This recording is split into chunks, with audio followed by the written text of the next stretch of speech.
So it's a new day. A couple days later, I wasn't able to get back to this right away. I was helping Joe Casey out in Bayonne, and helping him and his partner get out of a bind. So I have this fuse box out, the battery junction box, which actually sits like this in the vehicle. This being the front, the radiator, this being the windshield, left fender, and an engine that way. Okay. Well, you guys probably saw it in the video before. So what I was trying to do was actually separate everything. Okay. As you see, I got everything separated, but as I went to go ahead and take everything apart here, I only had so much room before these bolts were holding me up. These bolts actually hold the connectors underneath. And you see there's a little shoulder, there's a step. Okay, so in order to take these bolts or separate everything, this has to be opened up more, expanded, so it goes back or past. See those stupid lantern fly things? Freaking things, man. Sorry. Yeah, try to play that off. No, I'm gonna cut that out. Okay, so you see, I couldn't go beyond that step, and it was a pain in the behind trying to open these up at the same time of separating everything. So I decided not to even go that route, and instead go a really ugly route of cutting the plastic out right here. As you see, I do have everything else protected, so I didn't have plastic debris being stuck in any of the holes, so I didn't have a poor connection.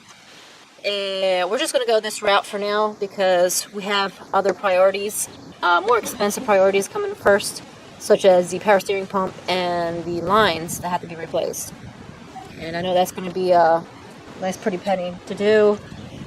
He's already got everything OE, like the hoses, the lines, and the pump. But anyway, so I dremeled out the center part, which is one of the reasons why I like Dremels. Okay, you had that precision to be able to cut in here. Okay, and that's what I did. So the issue is, as confirmed again, that the terminals on this side, both of them on this side, are loose. They are widened. They are spread apart. And I could show you with one of these other ones that if I go in here, that the one side I can go in and out of, no problem. Okay, which would be that bottom side. Way too loose. This side is okay. These two. So my thought process for now is just to squeeze the two prongs, okay, on either side. Squeeze them together so it has a nice tight fit. They do have some kind of a little hook, I guess, in between the tabs. I guess the best to describe. And that should do a good job. And just squeezing it, and it'll grab. And then I can actually put this piece right back on there, the piece that I cut out and removed, to gain access, just to protect everything and to give everything some reinforcement. Yeah, pretty much. And what else? I think the better way to do this, the better way to fix this would be to solder points on here, some terminals, and just extend everything out. But I also see that this one terminal here is cooked at the base. Let me see if you can get this light on here. Like that, right? Can you see that? So looking through the camera lens, it would be the one on the top left, right? Top left corner, right? Yes, top left corner. Okay. See that? Yes, no? Okay.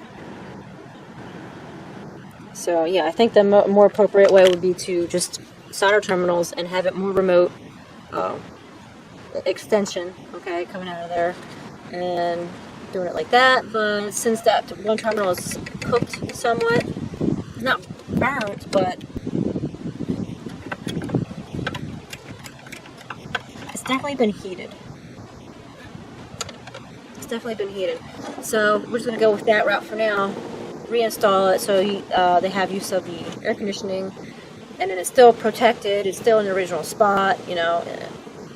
worst case scenario, I can actually just order another fuse box and install that and go that route. But yeah, just wanted to show what I was doing so far, and we'll continue on. Once I go ahead, squeeze everything together, and install back in the vehicle. Now, Old car. yeah. The only thing that concerns me is the freaking board that got a little bit cooked. It's not cooked to the point that it's not going to work. But how long it's going to last is my thing. 10 years. We'll see. We'll see. Yeah.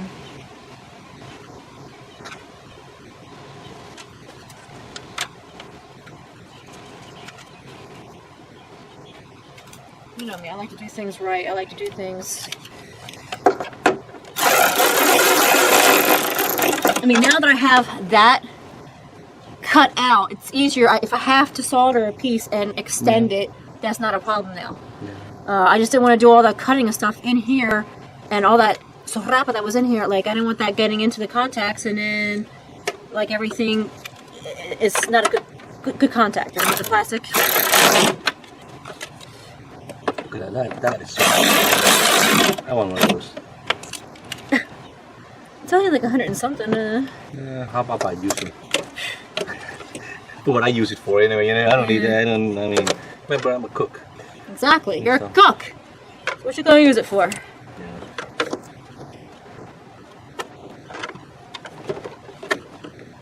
Tighten up my pants.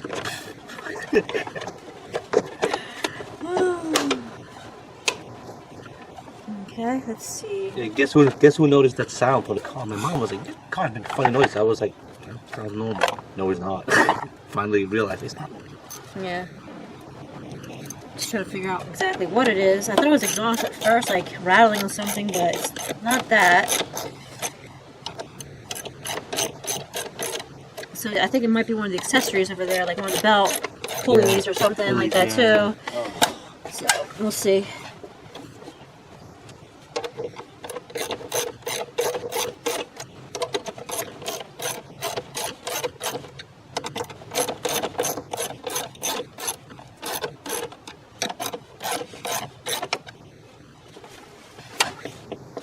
Okay.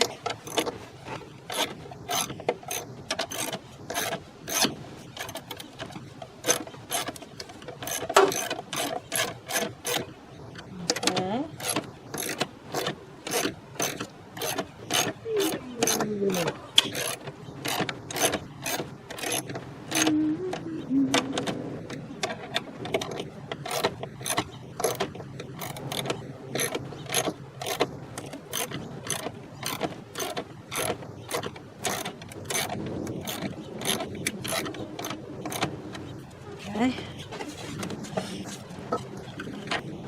That goes on there.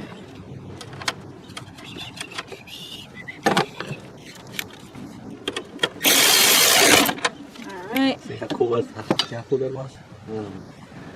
Well, you gotta know how hard to do it. How tight, how hard. No bueno if you're like, oh, let me just go ahead and Break it. yeah. Nope, that's wrong. Okay, so this goes there. Good. Nice and easy. Okay. Locked, locked. Alright, so this part of it's done.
Okay, so everything's back in its place. Reconnected. Batteries reconnected. Everything, all the harnesses are ran back into their positions like they're supposed to. Keep from any kind of chafing. The box is mounted like it's supposed to. And we should be good to go here. I'm going to leave this actually off and just put it back on momentarily so I didn't have this in my way. Reassembling and everything else. But no smoke, so that's good. Just want to make sure that nothing else got hurt, damaged, or whatever. And then we can go ahead and turn the vehicle on. I'm just going to get some of my other tools off of there.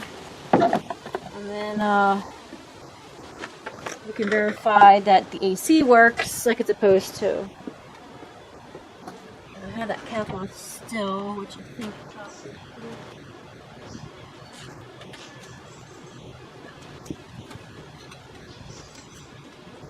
Like I said, I don't have that dang-on tool with me. So put this aside for 1 moment. Actually, let me put it here so you can see it. Huh? That camera cap? No, your attention cap. Okay. Anyway, okay. I'm gonna do a Spanish. I'll be right back. Okay, I'm just gonna record this. Okay. Oh, you still have it on. It's not recording.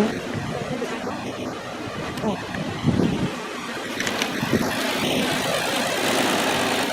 Okay, so we're underneath the hood, and I don't know if you guys can hear this.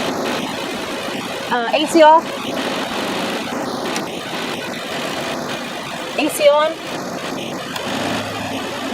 Off. On.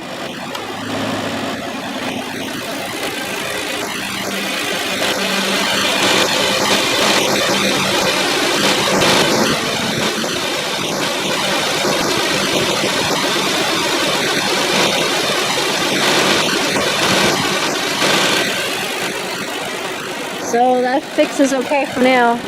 And as you see, this guy is nice and stiff, like everything is nice and solid like it should be. So I'm gonna call that a fix for now. We just have to work on the power steering pump and get that done on the line. So I'll do a closing in a moment. So I'm gonna bring you guys back over here to the clutch. Right now it's off. On.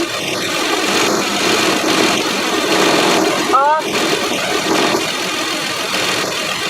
On. Off.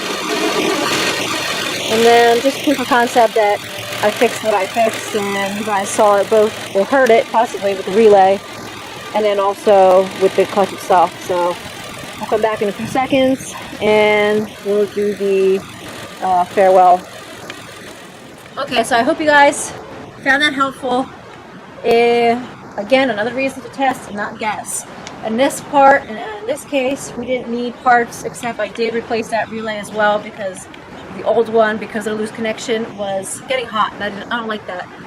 You don't know what the internals look like the windings and stuff in that coil, or even like the switch part that connects. What is it, 85 and 30.